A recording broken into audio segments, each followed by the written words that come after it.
Property consultant हैं। Property में इस वक्त क्या चल रहा है ये उनसे जानते हैं। खालिद साहब बहुत शुक्रिया टाइम देने के लिए। जी अल्हम्दुलिल्लाह। कैसा चल रहा है अभी प्रॉपर्टी का काम जो है? जी अभी तो जो हुकूमत की पॉलिसीज़ में कुछ चेंजिंग आई तो उससे प्रॉपर्टीज़ में काफ़ी बेटर हुआ है। उसमें फ़ॉरेन फंडिंग भी बहुत ज़्यादा आई है रोशन पाकिस्तान के सिलसिले में पाकिस्तान के अंदर, और स्पेशली आपको पता है DHA1 the very secure one investments होती हैं, तो उसमें काफ़ी ज़्यादा बेहतरी आई है, काफ़ी इम्प्रूवमेंट्स हो रही हैं, और इन फ्यूचर जो है ये इंडस्ट्री जो है बहुत ज़्यादा आगे मूव करने वाली है इस सिलसिले में। और इसके अलावा इसी के सिलसिले में जो डिमांड्स भी इंक्रीज़ हुई हैं हाउसेस वगैरह में भी, इसी तरह नई सोसाइटीज़ के लिए भी डिमांड इंक्रीज़ हो रही हैं। बहरहाल थैंक्स टू द गवर्नमेंट के गवर्नमेंट ने आफ्टर 3 इयर्स के बाद अपनी गवर्नमेंट्स में ये चीज़ रियलाइज़ की कि ultimately the best way to यानी गवर्नमेंट जो है वो अच्छी बेहतरीन फैसिलिटेट कर रही है स्पेशली प्रॉपर्टी बिजनेस को। राइट।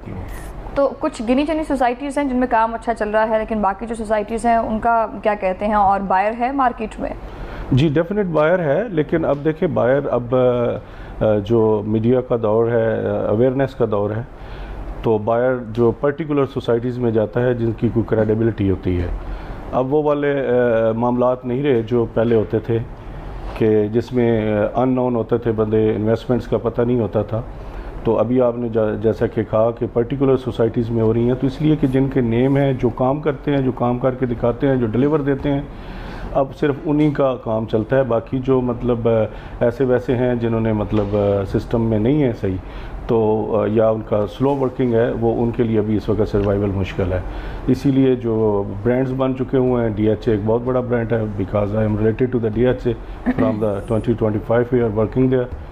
तो अब वो मतलब उसमें लोग इन्वेस्टमेंट करते हुए कोई मतलब हेजिटेशन फील नहीं करते। लोगों को बेसिक नीड्स तो मिल नहीं रही हैं, पानी का मसला है, सीवरेज का मसला है, ठीक है, और इसके अलावा सीवरेज का सिस्टम भी आपके सामने ही है। किस तरह से सोसाइटीज़ जो हैं वो इस चीज़ को ओवरव्यू कर सकती हैं? देखिए सोसाइटी ने ये जो 15 साल पहले, 20 साल पहले लोगों का कॉन्सेप्ट ये होता था कि यार बस अपना प्लॉट ले लिया, कंस्ट्रक्शन कर ली, घर बना लिया। अभी आप देख रहे हैं कि आबादी का फैलाव भी बहुत ज़्यादा हो चुका हुआ है। लोगों का अब माइंडसेट क्या है? वो अभी भी घरों की तरफ आ रहे हैं या अपार्टमेंट्स की तरफ या हाई राइज बिल्डिंग्स की तरफ आना शुरू हो गए हैं? एक्चुअली ये डिफरेंट सिटीज़ का डिफरेंट कंसेप्ट चल रहा होता है स्टार्ट से ही। अब आपको पता है फ़ॉरेन में ज़्यादा लोग फ्लैट्स को लाइक करते थे because these one are the secure ना, अपार्टमेंट्स वगैरह वेरी सिक्योर होते हैं, एक इंटरेस्ट होती है, मतलब सारा सिस्टम मतलब उसमें चल रहा होता है।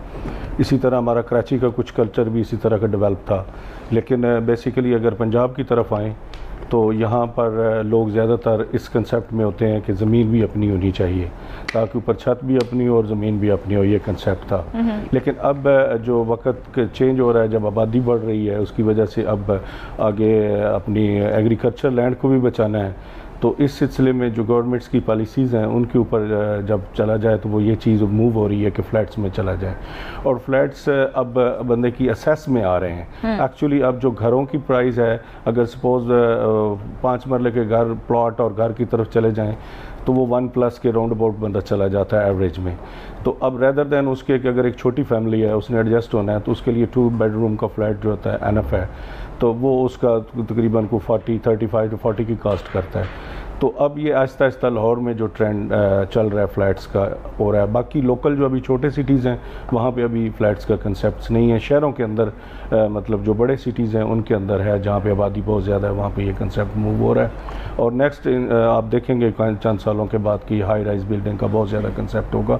अभी भी इस वक्त तकरीबन आपका लाहौर का जो गुलबर्ग एरिया है ये मैक्सिमम कन्वर्ट हो रहा है हाई राइज बिल्डिंग में, डिफरेंट अपार्टमेंट, रेजिडेंशियल अपार्टमेंट है और कमर्शियल से हट के भी कोई ज़रूरी नहीं है। मतलब कुछ तो बड़े रोड्स हैं जहाँ पे कमर्शियल चल रहे हैं, उन रोड से हट के जो अंदर है वो टोटली जो है फ्लैट सिस्टम और लग्जरी फ्लैट हैं, और वो भी बहुत अच्छे डेवलप हुए हैं, जिनमें जिम वगैरह और आपके स्विमिंग पूल्स और मतलब इस तरह टेनिस कोर्ट्स वगैरह तक भी मैंने देखे हैं यहाँ पे बने हुए ना अपना लाहौर में। तो ये एक बड़ा एक अच्छा ट्रेंड है, और इसमें जो अक्सर जो फ़ॉरेन के लोग हैं वो ज़्यादा बने बनाए पे चले जाते हैं, क्योंकि वो एक ईजी असेस होता है कि एक चीज़ बाय की और शिफ्ट हो गया। बिल्कुल सही। अजमान साहब, मैं अभी आपका पॉइंट ऑफ व्यू लूँगी, लेकिन आज भी यहाँ पर वक्त हुआ है एक ब्रेक का।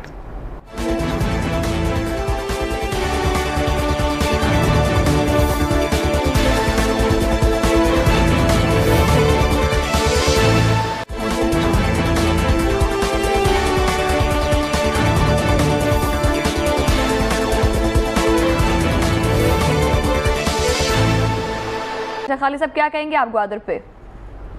जो इन्होंने कहा उससे इत्तेफाक करते हैं आप? ग्वादर एक अल्टीमेटली गेम चेंजर है पाकिस्तान के लिए भी और चाइना के लिए भी और जितने मुल्का कंट्रीज़ हैं उनके लिए भी। और पाकिस्तान का तो फ्यूचर जो है डिपेंड्स कर रहा है अब इस वक्त ग्वादर के ऊपर। I personally too many time the visit ना ग्वादर, और हमने इन्वेस्टमेंट भी की है, करवा भी रहे हैं ग्वादर में।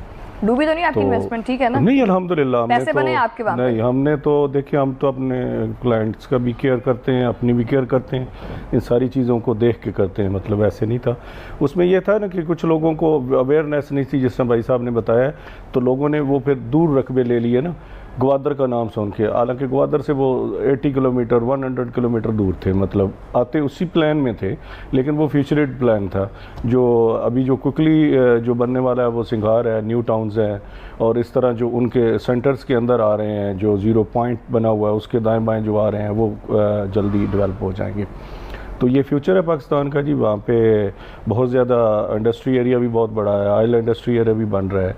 इस तरह वहाँ पे इंडस्ट्री भी मूव होगी बहुत ज़्यादा, और एम्प्लॉयमेंट भी मिलेगी उसी तरह से। यूनिवर्सिटीज़ भी जा रही हैं वहाँ पे, कॉलेजेस भी खुल रहे हैं।